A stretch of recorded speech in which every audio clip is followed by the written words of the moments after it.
Hello everybody, I am Chris Cummings. I am the CEO of Petra Technologies, and we provide rock-solid IT every day. And today I'm going to be talking about one of the dashboards that we use in business. It's used, dashboards are actually used to measure and provide statistics that drive results, right? So there are forward indicators and there are rear indicators. The forward indicators show how many certain things you need to do to get a client in the door.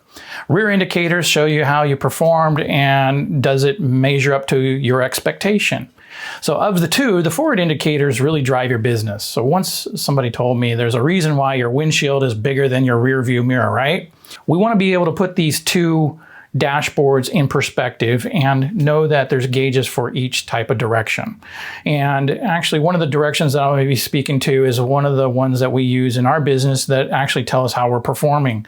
So just like the vehicle, there's gauges that show speed, pressure, RPMs, fluid levels, hazard notices. So in the same way, in the networking world where we provide service and monitoring, we have the same sort of equivalent metrics. Bandwidth for your network, application faults, computer performance, storage capacity, and even the virus, malware, ransomware warnings that we provide alerts about. Don't touch that, don't click on that. So those are just like the gauges that are found in your vehicle. So there's tons more that I'll spare you from, but you get the idea.